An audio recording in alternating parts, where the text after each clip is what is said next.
कहानी। पंजाब के पहाड़ों में, जहां से कश्मीर की चोटियां दिखाई देती थीं, एक छोटा सा गांव था जिसका नाम था सुल्तानपुर। पहाड़ी इलाका होने के कारण घर एक दूसरे से दूर दूर थे और पूरे गांव में मुश्किल से 40 घर थे।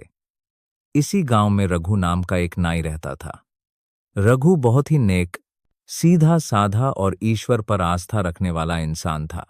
उसकी अच्छाई के कारण गांव के लोग उसका बहुत सम्मान करते थे। भगवान ने उसे 5 बच्चों का सुख दिया था और उसकी पत्नी भी बहुत ही समझदार और सुशील थी। अभी रघु पूरी तरह से जवान भी नहीं हुआ था कि एक बड़ा दुख उसके जीवन में आया। सर्दियों का समय था और उसकी पत्नी को निमोनिया हो गया। गांव के वैद्य की दवा काम नहीं आई और अस्पताल ले जाने से पहले ही वह चल बसी। रघु की दुनिया मानो उजड़ गई। बच्चे अभी छोटे थे, 3 बेटे और 2 बेटियां, जिनमें सबसे बड़ी बेटी सिर्फ 12 साल की थी। अब रघु को घर का काम भी करना था और बाहर जाकर कमाई भी करनी थी। गांव वालों ने उसे दूसरी शादी करने की सलाह दी, पर रघु ने साफ मना कर दिया। वह बहुत मेहनत करता, पर कमाई इतनी ही होती कि 2 वक्त का खाना मिल सके। गांव वालों ने कुछ मदद की, पर कब तक? आखिर अपनी मेहनत के बिना कुछ हासिल नहीं होता। रघु ने सोचा कि इस छोटे से गांव में तो गिने चुने घर हैं और हर दिन कोई बाल या दाढ़ी बनवाने नहीं आता। क्यों न दूसरे गांव में जाकर किस्मत आजमाई जाए। दूसरा गांव एक पहाड़ी के नीचे था, जो सुल्तानपुर से 6 मील दूर था। उस समय दूसरे गांव जाने के लिए बैलगाड़ी का इस्तेमाल होता था, पर पहाड़ी रास्ता होने के कारण यहां किसी के पास बैलगाड़ी नहीं थी। रघु सुबह जल्दी उठता, बच्चों को खाना खिलाता, खुद भी खाता और उन्हें घर पर ही रहने की हिदायत देकर आसपास के कुछ घरों में बच्चों का ध्यान रखने को कह देता। फिर सुबह सुबह ही अपने औजारों का थैला लेकर जंगल के रास्ते से निकल पड़ता। पहाड़ों से नीचे उतरने के बाद उसे एक छोटी नदी पार करनी पड़ती थी और फिर 2 मील का जंगल का रास्ता तय करने के बाद ही वह दूसरे गांव पहुंचता। दूसरे गांव में काम करने से उसकी आर्थिक स्थिति में बहुत सुधार हुआ। मुश्किल सिर्फ आना जाना था, पर अब रघु को इसकी आदत हो गई थी। एक रहस्यमयी मुलाकात। दूसरे गांव में काम करते हुए रघु को 5 महीने हो चुके थे। एक दिन जब वह वापस अपने गांव लौट रहा था, नदी पार करने के बाद उसकी नजर एक पेड़ पर पड़ी। वह हैरान रह गया। पेड़ की डाल पर बैठी एक बेहद खूबसूरत जवान औरत उसे प्यार से देख रही थी। रघु डर गया और तेजी से आगे बढ़ने लगा। तभी पीछे से एक गंभीर आवाज आई, रघु, रुक जाओ। ना चाहते हुए भी रघु रुक गया। वह औरत फुर्ती से नीचे कूदी और उसके पास आ गई। रघु ने पूछा, तुम कौन हो और क्या चाहती हो? मेरा नाम शिवाई है और मैं फूलनगर में रहती हूं, उसने जवाब दिया। रघु सोचने लगा कि उसने आसपास कभी फूलनगर नाम के गांव का नाम नहीं सुना। वह औरत मुस्कुराकर बोली, गांव तो यही है, बस तुम्हें पता नहीं।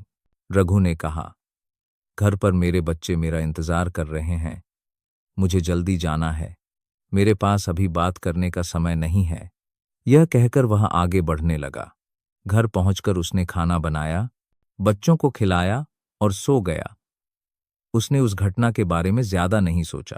अगले 2-3 दिन तक रघु को वह औरत नहीं मिली, क्योंकि अब दिन जल्दी ढलने लगे थे और रघु अपने साथ एक छोटी लालटेन रखने लगा था। 5वें दिन वह औरत रघु को फिर उसी जगह मिली। आज लालटेन की रोशनी में वह थोड़ी डरावनी लग रही थी। रघु एक पल के लिए डर गया और बोला, मेरा रास्ता छोड़ो। एक प्रस्ताव और एक राज। उसने फिर पूछा, क्या बात करनी है तुम्हें? इतनी रात को घर से निकल आती हो, क्या तुम्हें घर वाले रोकते टोकते नहीं? मुझे कौन रोक सकता है? उसने कहा। तो फिर तुम्हारे घर वाले लापरवाह हैं, रघु ने कहा। वह बोली, रघु, मुझे कोई रोक नहीं सकता, मैं तुम्हें दिल से पसंद करती हूं। मैं तुम्हें पिछले 2 महीनों से यहां से गुजरते देख रही हूं। जब मैंने तुम्हें पहली बार देखा था तो देखती ही रह गई थी। रघु ने कहा, मेरे 5 बच्चे हैं, मेरे पास इन बातों के लिए बिल्कुल समय नहीं है। वह बोली, रघु, तुम कुछ मत कहो। मैं तुम्हारे बारे में सब जानती हूं। क्या तुम मुझसे शादी करोगे? उसकी यह बात सुनकर रघु हक्का बक्का रह गया। उसने कहा, मैं तुम्हें जानता तक नहीं। मेरे बच्चों का पेट मुश्किल से भर पाता है। शादी का बोझ उठाना मेरे बस में नहीं। वह बोली, रघु, अगर तुम मुझसे शादी करोगे तो तुम्हारे घर की हालत अच्छी हो सकती है। रघु ने मजाक में कहा, अरे वाह, तुम्हारे पास क्या अलादीन का चिराग है? वह बोली, सोच लेना रघु, मैं तुम्हें यहीं मिलती रहूंगी। इतना कहकर वह पेड़ों के झुंडों में गायब हो गई। रघु बड़बड़ाता हुआ चला गया। पागल हो गई है। अगले दिन वह फिर उसी जगह मिली। रघु, तुमने क्या सोचा? उसने पूछा। तुमने मुझ में क्या देखा? मेरे 5 बच्चे हैं। तुम्हारे घर वाले भी राजी नहीं होंगे। तुम यह सब छोड़ो। बस ये बताओ कि शादी करोगे या नहीं? रघु ने साफ इनकार कर दिया। नहीं, वह बोली, सोच लो रघु, तुम्हारे पास अब भी समय है।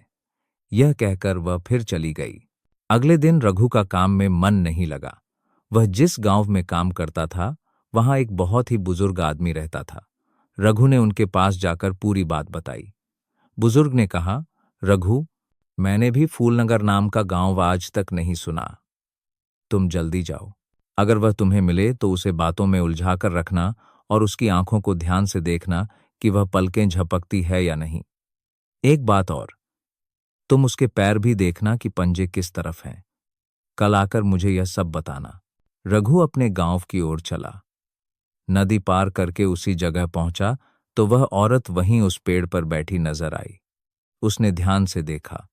वह नीचे उतरी और रघु के पास आ गई। रघु, तुमने आज देर कर दी, उसने प्यार से कहा। हाँ, आज काम ज्यादा था, रघु ने बहाना बनाया। रघु उसकी आंखों को ध्यान से देखने लगा। उसकी आंखों में एक अजीब सी चमक थी और साथ साथ डर भी था। रघु एक बार तो घबरा गया, पर फिर खुद को संभालकर उसके पैरों की तरफ देखने लगा, पर उसके लंबे लहंगे की वजह से वह पैरों को नहीं देख पाया। अचानक रघु को एक तरकीब सूझी। उसने कहा, अरे, मैं आज तुम्हारे लिए पायल लाया हूं। इतना कहकर वह अपने थैले को झूठे ही टटोलने लगा। औरत ने खुशी से अपना लहंगा ऊपर किया और बोली, लाओ तो रघु, पहना दो मुझे पायल। जब रघु ने यह देखा तो डर से उसका मुंह खुला का खुला रह गया। वह एक भूतनी थी जिसके पंजे उल्टी दिशा में थे। वह जल्दी से बोला, लगता है दुकान पर भूल आया हूं, कल लाऊंगा। औरत ने खुशी से कहा, ठीक है रघु, कल जरूर लाना, मैं तुम्हारा इंतजार करूंगी। बालों की चोरी और एक नया जीवन। वह औरत पेड़ों में गायब हो गई और रघु हांफता हुआ घर पहुंचा। रात भर उसे नींद नहीं आई। अगले दिन काम निपटाकर वह सीधा उस बुजुर्ग के पास गया और सारी बात बताई। बुजुर्ग ने कहा, मुझे जिस बात का डर था वही हुआ। तुम जिसे औरत समझ रहे हो वह दरअसल एक भूतनी है। रघु के चेहरे का रंग उड़ गया। तो अब मैं क्या करूं? बुजुर्ग बोले, अगर तुम उसका कहा नहीं मानोगे तो वह तुम्हें नुकसान भी पहुंचा सकती है। तुम उसे मीठी मीठी बातों में उलझाकर उसके बाल काट लेना। उसके बाद वह तुम्हारे काबू में आ जाएगी। मगर याद रखना, कटे हुए बाल उसके हाथ नहीं लगने चाहिए। रघु ने कहा, मैं उसे गुलाम नहीं बनाना चाहता, बल्कि अपनी जान छुड़ाना चाहता हूं। उससे छुटकारा पाना इतना आसान नहीं है। मेरी मानो तो उसे वश में करके देखो, वरना वह तुम्हें बर्बाद कर देगी। रघु दिन भर सोचता रहा और शाम को अपने गांव की ओर चल पड़ा। आज वह औरत फिर उसे उसी जगह मिली। वह खूबसूरत भी लग रही थी। रघु ने उसे यह जाहिर नहीं होने दिया कि वह उसका राज जान चुका है। उसके मन में उसके बाल काटने की शरारत चल रही थी। अरे तुम्हारी पायल! यह कहते हुए रघु ने अपना थैला जमीन पर रखा और टटोलने लगा। जब वह औरत पायल देखने की उत्सुकता से नीचे झुकी तो रघु ने अपने उस्तरे से उसके चेहरे के पास लटकती बालों की एक लट झट से काट ली। औरत जोर जोर से रोने लगी और डरावने रूप में आ गई।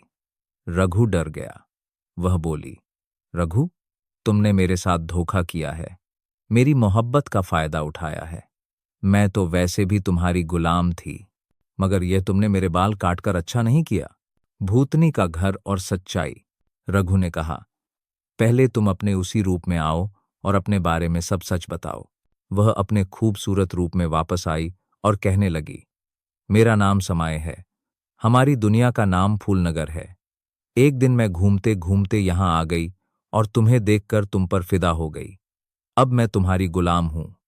बताओ, मैं तुम्हारे लिए क्या कर सकती हूं? रघु ने कहा, अब मुझे तुमसे कोई डर नहीं।